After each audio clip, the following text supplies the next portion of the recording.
This day was like every other day in heaven. Boring. Those were Runya's thoughts as she skipped through the streets of the main circle of heaven. Everywhere she looked, she could see her brothers and sisters, or anyone else who proved themselves to be worthy of heaven. When she was growing up, she marveled the main circle of heaven.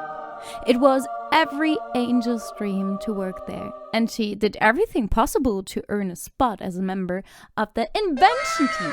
She loved her job, as she was able to create new things for the people down on Earth, and she was able to see how happy they were, even if it was just a little silly creation, like these things called fidget spinners. That was one of her co-workers' ideas.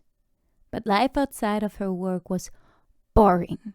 Every day was the same, and even though she invented stuff all the time, she didn't really get to try it out, or a lot of appreciation for her silly ideas. They didn't even like her squeaky duck toy. It was a duck that sounded like a tiger. Runya loved it because it confused everyone. It was rather that people laughed at her and mocked her ideas.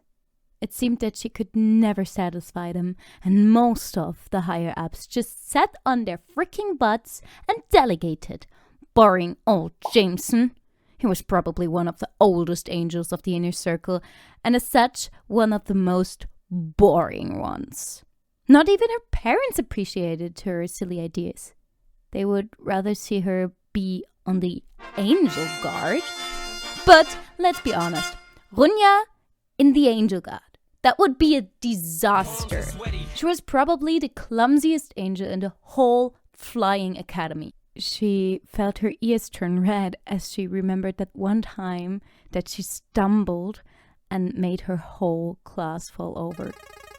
Maybe there was a little push involved, but that's not the point right now. She took a left, deep within her thoughts. So deep in her thoughts that she did not even see coming what happened next. All she could feel was a familiar sensation of a cloud. Right at her foot, she found herself in a falling motion a second later. But this time she didn't land softly. Not at all. This time everything was much faster. She only saw the hole in the ground into which she fell, and then she was on her way down. Wait, down? The environment around her was moving faster and faster until the impact.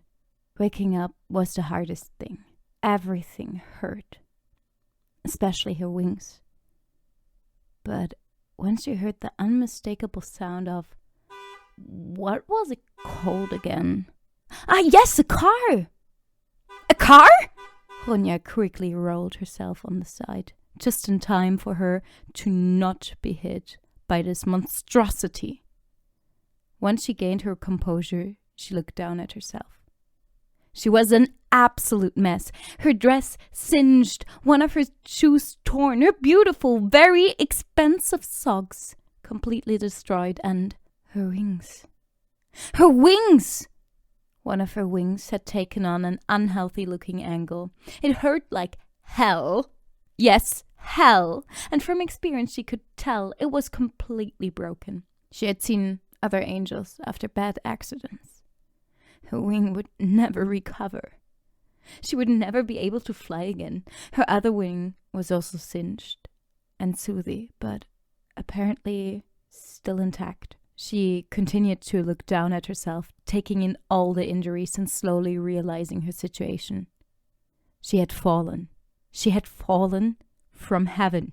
Her chest tightened. Her breathing became heavier.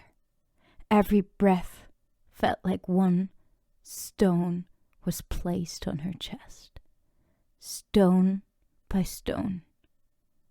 Then her throat began to close, and she knew what would follow. But a soft hiss and a cold feeling of scales managed to break through the storm raging inside of her. She opened her eyes and looked directly into the deep yellow eyes of a snake. Her gaze traveled further along the snake's body, taking in all the oddities. One small wing and a black halo. This little boy also seemed to have fallen from heaven. And once you fell, you can never go back. Those are the rules. Stupid rules. Runya never did anything bad in her whole life. She was always a dutiful worker, but now she is no longer wanted. same as this little snake who was wrapping around her arm. Come on, little one.